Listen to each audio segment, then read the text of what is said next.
or go to Tanalor. That is yours to decide. I guess he got the message a few years too late. If Centauri had only stood with me, we could have convinced the Council that Tanalor was worth the sacrifice. Now she's gone. Ravus is gone. The Order is gone, and I am free! You're not free, Dagan. You're alone. Why are you here when your true enemy is out there? How could you let the galaxy fall to this unworthy machine of an empire? You think yourself a survivor, but you are a failure! They haven't beaten us. Not yet. Now who is blinded by the past? Within the Abyss, the Empire cannot reach us. I will forge these raiders into an elite army led by disciples trained in the Force at my temple. Then, when the time is right, I will strike out and cleanse this galaxy with fire. We've already got an Emperor. Give us the compass. And why would I do that? Because I'm a father who's running out of options. And you're standing in the way of a better life for my little girl. You hand it over, or I will put you down. What small dreams you cling to? Enough! Tanalor beckons. We want to make Tanalor a safe place to protect people from the Empire. However, Dagan Gera is standing in our way. What's up, YouTube? Zero here. And today I have the third boss battle against Dagan Gera in Star Wars Jedi Survivor. In this video, I will show you the third boss battle against Dagan Gera, and I will give you some tips and tricks that I learned while taking on Dagan Gera that'll hopefully help you more easily win this boss battle. Without further ado, let's get into it. In this third Dagan Gera boss battle, there are 4 rounds. You just saw round 1. In round 1, Bode will do a significant amount of damage to Dagan Gera. It's actually a pretty easy round. Dagan Gera is pretty straightforward. You'll know you're getting into the second round after it does hit a cutscene. Bode will still be in play a little bit, but not as much as he was in round 1. Now, one of the most important aspects to defeating Dagan Gera is perfect parrying the floating lightsaber when Dagan Gera breaks his double-bladed lightsaber and has one of them float around him. If you perfect parry that lightsaber, it will automatically stagger Dagan Gera, allowing you to deal damage to him. So that is very important to note, is make sure you are able to perfect parry that lightsaber. I really like using the cross guard saber or stance in this battle, and the reason being is because there were certain situations where you could easily stagger Dagan Gera.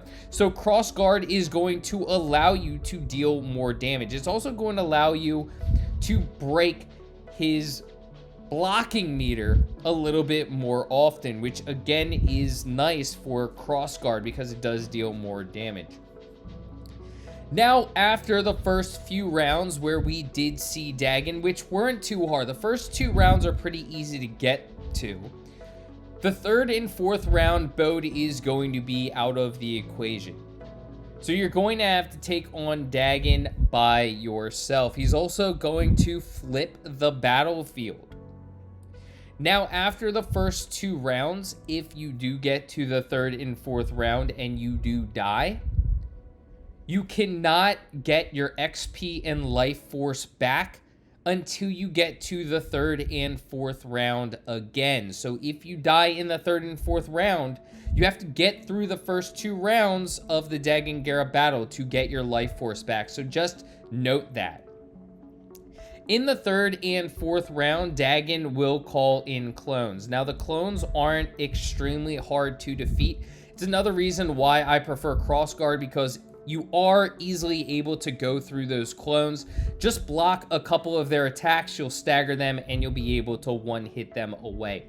Dagan will start to throw force at you, wind at you, whatever you want to call it, so make sure you dodge those. They're not too hard to dodge, just stay on the opposite side of the arena, and you'll be able to dodge them. He does utilize the lightsaber twirl around his body, so again, make sure you are perfect parrying that so you can stagger him. He gets a little bit more aggressive in the 3rd and 4th rounds. So again, make sure you're blocking at the right times. He will utilize a couple of his unblockable attacks up close after a couple of his flurries. So after you've blocked a couple of times, be aware it does give you a split second or two to dodge out of the way, so make sure you do that. Now, the second stance that I utilized was the blaster stance. The blaster can eat away at Dagan's block meter, which is very nice to have, so you can at times stay away from Dagan and eat through his block meter with the blaster stance. Now, he does have a charge in which he can grab you. You absolutely need to avoid this. Dodge while he's in the middle of his charge, because if you don't and he grabs you, he will deal a decent amount of damage to you, so you're going to have to utilize a stim. Now, when he's shooting these orbs at you, you can block them. However, he will also charge at you, so be aware that it's better to step to the side and avoid the orbs instead of blocking them, because he will charge at you in the same moment. Also, be aware of his unblockable attack in which he pounds into the ground. There are going to be a few moments where in order to dodge his attacks, you're going to have to jump up into the air and dodge that way. So just be aware of that. Now, when he calls in his clones, he will also attack you and throw force at you. That's something you're going to have to be aware. So try to eat through his clones as quickly as possible. If he does have his clones out and you haven't eaten through them, I would recommend being a little bit more aggressive in that circumstance. You can utilize either blaster or crossguard. You saw they're not too hard to go through, but Dagan will attack you while his clones are attacking you. So now you're facing 3 at once, and it's not going to be a pretty sight. Be aware, though, in this 3rd and 4th round, especially the 4th round, of Dagan's aggression. He does switch it up, but after you get the feel of it, he'll start utilizing the same moves. He utilizes the clones. He utilizes the force attacks in which he throws orbs or his slashes, and then he will rush into you, doing a couple of normal attacks that you can block and then doing an unblockable attack. So be aware of those. Again, the time when he's utilizing his saber around him is the time you will be able to block and stagger him. So just be aware of that. Now, we are coming down to the end of the video. We've almost completed the battle, but I hope you enjoyed this video. And if you did, feel free to give it a thumbs up and hit that subscribe button for more Star Wars Jedi Survivor content. I do a bunch of other RPGs, so feel free to check those out as well. Till next time, peace.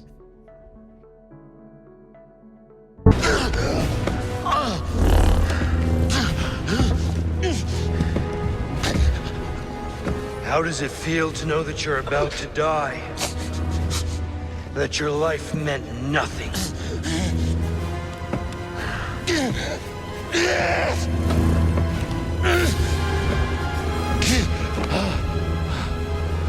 Don't resist.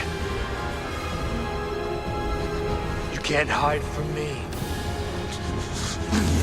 Ah, yes. I feel it. Loss, suffering, shame, anger. There's immense power in such emotions, but you were too weak. And now it's too late.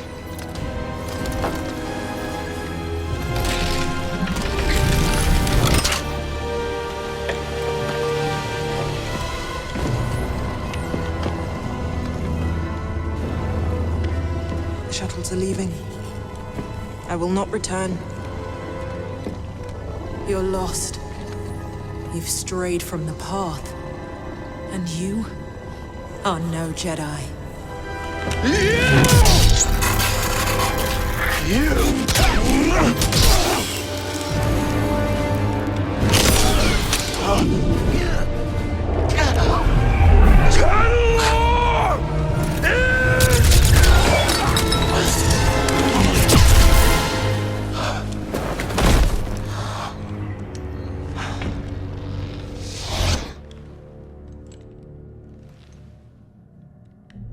Please, tell me this is real.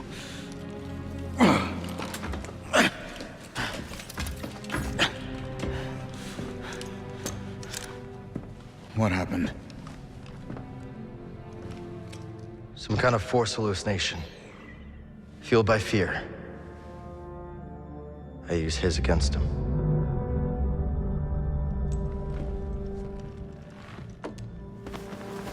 Not so scary now.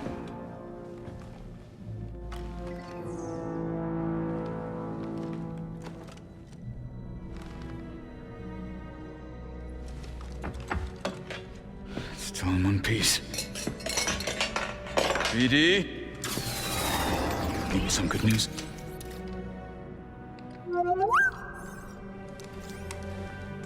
Maybe Dagan was right.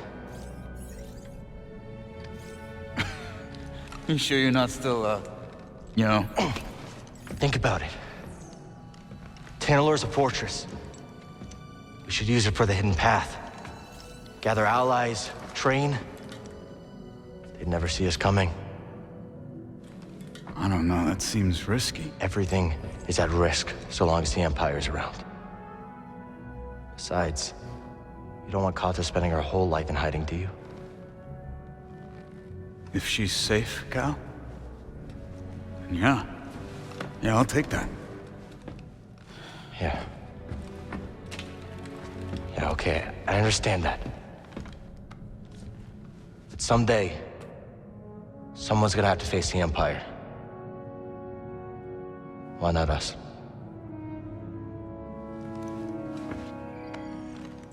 I bet Cordova can fix this up. Let's head back to Jeddah. Sure.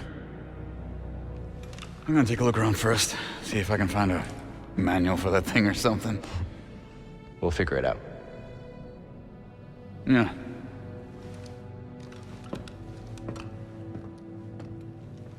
Hey, buddy.